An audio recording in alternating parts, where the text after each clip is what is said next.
जीवन का सफर बहुत ही लंबा होता है, इसलिए आपको हमेशा उच्च उद्देश्यों का चयन करना चाहिए। सफलता के लिए निरंतर दृढ़ संकल्प और समर्पण जरूरी होता है।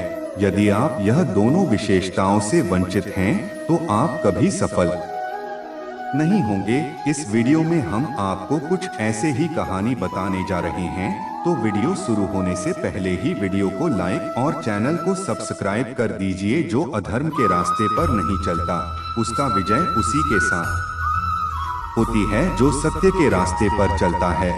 संघर्ष भरी जिंदगी में कामयाब होने के लिए आपको धैर्य और समझदारी दोनों की जरूरत होती है।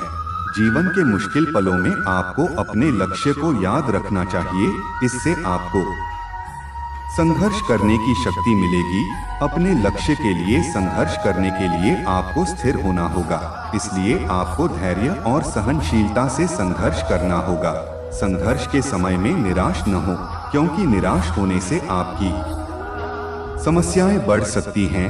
संघर्ष करते समय हमेशा सकारात्मक रहें, यह आपको सफलता के रास्ते में मदद करेगा। श्री कृष्ण हमें समझाते हैं कि हमें अपने कर्तव्यों का पालन करना चाहिए और उन्हें पूर्णतः निभाने के लिए संघर्ष करना चाहिए। सफलता के लिए आपको अपनी जिज्ञासा को बढ़ाना चाहिए और इसे निरंतर संवेदनशीलता के साथ जीना चाहिए। संघर्ष के दौरान हमें अपने संघर्ष को सामने रखना चाहिए, इससे हम अपनी मनोदशा को नियंत्रित कर सकते हैं। जब आप संघर्ष कर रहे होते हैं, तो आपको हमेशा सफल होने के लिए उद्यमशीलता और अध्यवसायता के साथ काम करना चाहिए। जीवन में आपको संघर्ष से डर नहीं लगना चाहिए, क्योंकि संघर्ष हमें आगे बढ़ने की शक्ति देता है। जीवन में संघर्ष से नहीं घबराना चाहिए, इससे हमें नई ऊंचाइयों की तरफ आगे बढ़ने में मदद मिलेगी। श्री कृष्णा की मोटिवेशनल शायरी से हमें सीखते हैं कि जीवन में दृढ़ संकल्प और उत्साह रखना बहुत महत्वपूर्ण है। श्री कृष्णा के उपदेशों से हमें यह समझ मिलता है कि सफलता के लिए आपको धैर्य और कड़ी मेहनत के साथ काम करना होगा। संघर्ष से निराश नहीं होना चाहिए, इससे हमें सीखने और सुधार करने का अवसर मिलता है। जीवन में हमेशा सकारात्मक रहना चाहिए, क्योंकि सकारात्मक सोच हमें सफलता की ओर ले जाती है। जीवन में हमें संघर्ष को स्वीकार करना चाहिए और उसके बाद उससे सीखना चाहिए। जब आप स्वयं को जानते हैं, तभी आप अन्य लोगों को समझ सकते हैं। इस उदाहरण से हमें यह समझ मिलता है कि हमें स्वयं को जानना बहुत महत्वपूर्ण है, क्योंकि जब हम स्वयं को समझते हैं, तो हम दूसरों को भी समझ सकते हैं। संगीत का सबसे महत्वपूर्ण उद्देश्य आत्मा को शांति देना है। इस उदाहरण से हमें यह समझ मिलता है कि संगीत न केवल हमारी मनोदशा को बेहतर बनाने में मदद करता है, बल्कि हमारी आत्मा को शांति भी देता है।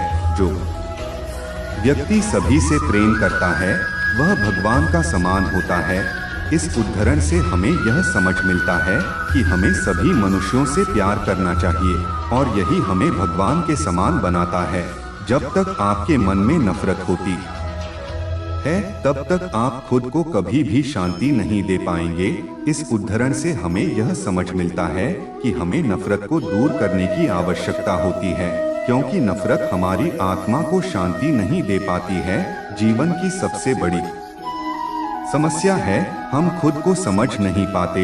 इस उदाहरण से हमें यह समझ मिलता है कि हमें अपने आप को समझने की आवश्यकता होती है, क्योंकि जब हम स्वयं को समझते हैं, तो हम अपनी समस्याओं का समाधान भी निकाल सकते हैं। जो व्यक्ति अपनी कमजोरियों को समझता है, वह वास्तव में मजबूत हो जाता है। इस उदाहरण से हमें यह समझ मिलता है कि हमें अपनी कमजोरियों को समझने की आवश्यकता होती है, क्योंकि जब हम अपनी कमजोरियों को समझते हैं, तो हम उन्हें अपने फायदे में बदल सकते हैं। अगर आप एक सफल व्यक्ति बनना चाहते हैं, तो अपने सपनों को पूरा करने के लिए कभी नहीं डरना चाहिए। इस उदाहरण से हमें यह समझ मिलता है कि हमें डरने की जगह अपने सपनों को पूरा करने की कोशिश करनी चाहिए, क्योंकि सफलता उन्हीं के कदमों में होती है जो डर को हरा देते हैं। तो दोस्तों, आशा करते हैं ये वीडियो आपको अच्छी लगी होगी। मिलते हैं अगले वीडियो में।